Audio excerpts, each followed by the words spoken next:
I don't want you to have 5 jobs on your resume at 33 years of age if you're on Wall Street. In today's episode, let's talk about turnover. How many jobs should you have at various ages? When should you switch? If you should switch. If you do switch, what job to switch for? Hi, this is Shalabh Garg, finance dad, 25-year veteran of Wall Street. I've had jobs at a bank, at a hedge fund. I currently run my own hedge fund.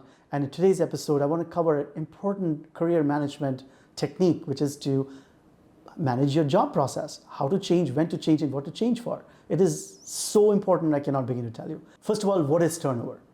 Turnover is defined as an employee's propensity to change jobs, either for more money, a better position, change in geographic circumstances, change in personal circumstances. You got married, or your wife changed, or your husband moved to a different city.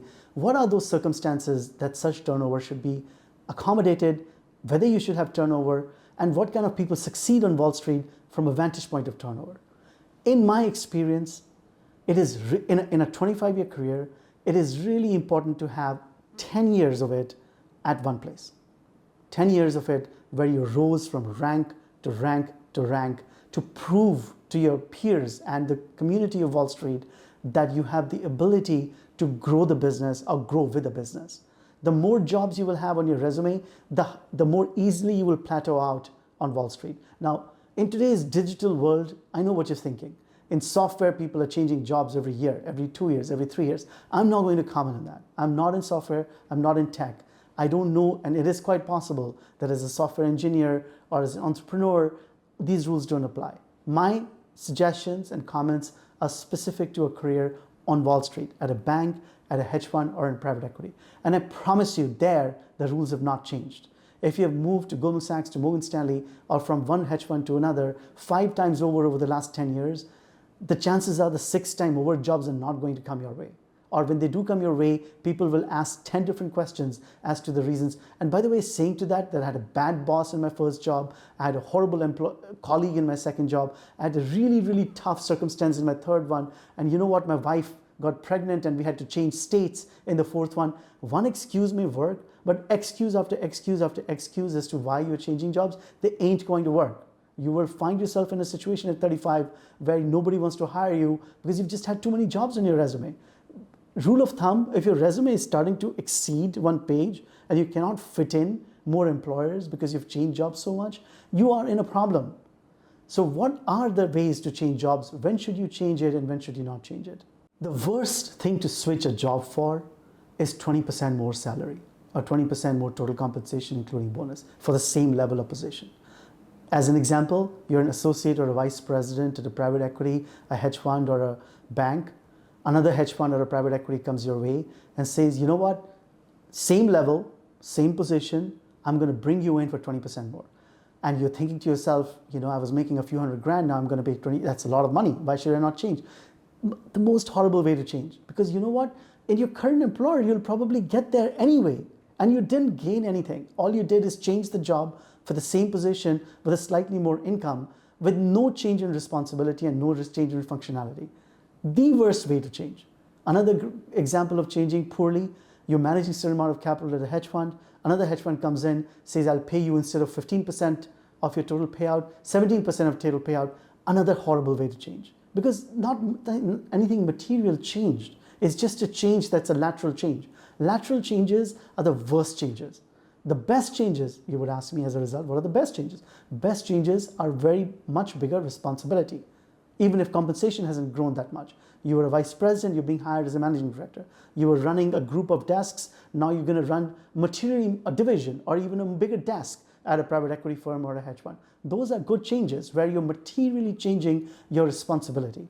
Third kind of change that is good, which I would recommend, is a geographic change. You were working out of London, you wanted to work out of New York because it was more responsibility, and you want to take on that particular geographic location as a person in charge. Fantastic way to change. No harm in that. But again, those changes are not going to come to you every year or 2 years. Those changes are going to come to your way in 10 years or 5 years once.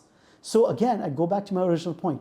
It is really, really important that you spend one 10-year chunk at the same company, rising through the ranks, whether you started there at vice president and became managing director, whether you started there as a managing director and became division head, it does not matter. Or whether you started there managing 200 million in capital and now you manage $1 billion in capital, it does not matter. But a good 10-year chunk, because from that point on, when people look at your resume, they will say, okay, here's a person who spent 10 years at a company and proved himself or herself either through capital or resources, and I can trust that this person can manage a lot when she or he works at my company.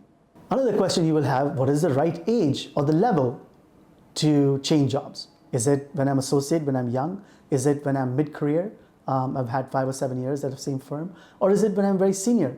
The answer to that question is, person to person to person, position to position to position. Obviously, I offer a consulting hour, as you know.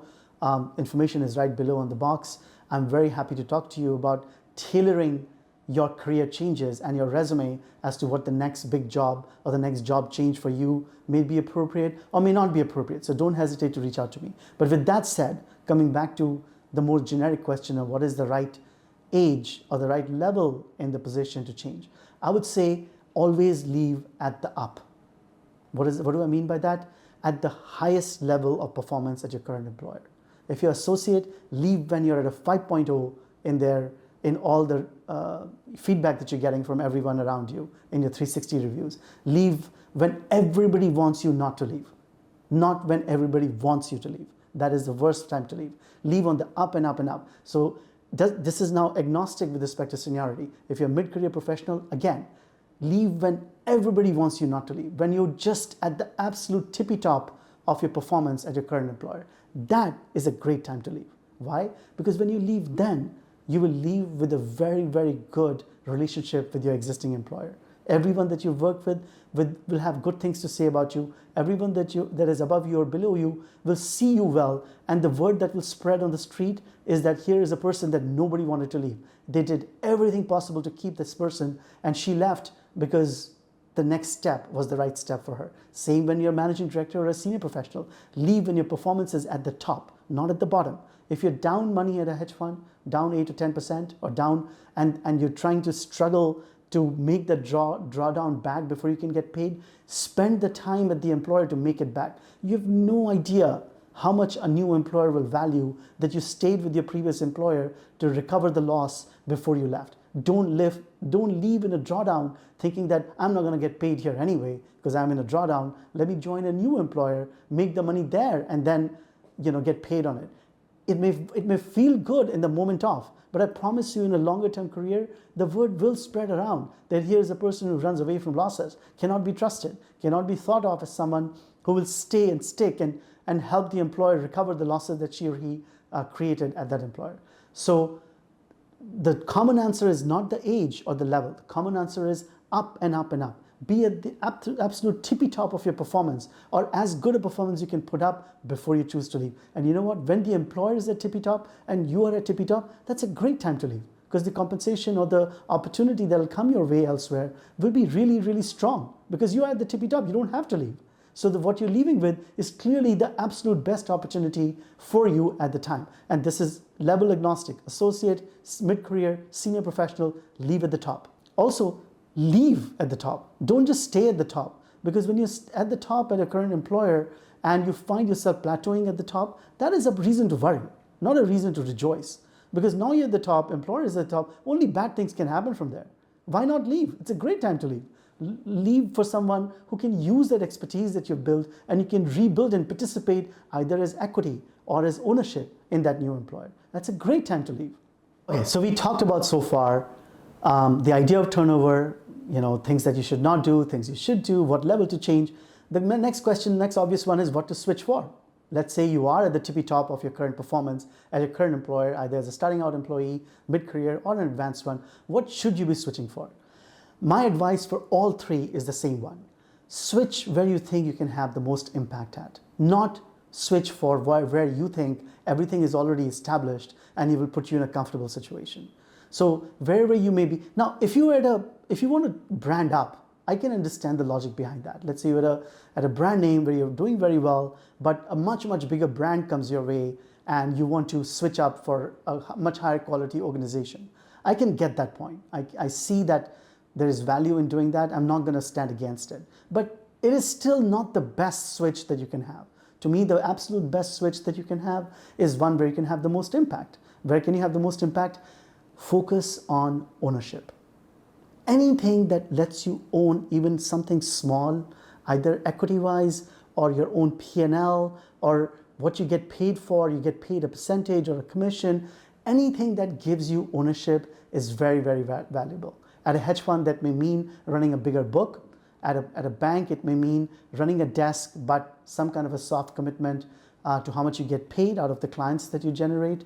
Now, Goldman Sachs is never going to offer you that, right? Because they're already built up, or a firm like themselves or a Blackstone or any of these firms are fully built up, right? People are like little pieces of puzzles for them.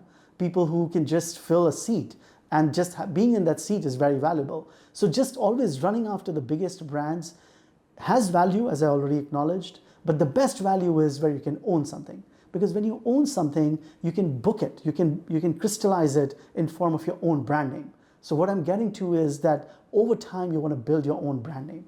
The more you focus on, is my name known and attached to performance? Is my name known with profitability and performance? Not Goldman Sachs and not the biggest firms that may be out there, because they will always be bigger than you. It doesn't matter who you are. So hence, that's what I would advise, that try to own something, try to be and change for something where you can have impact so that your own brand gets built. That's all I have for today. Please like, comment, and subscribe to my podcast. It helps me grow. I already talked about my consulting hour, which I'm happy to offer. With that, this is Finance Dad signing off. See you next time.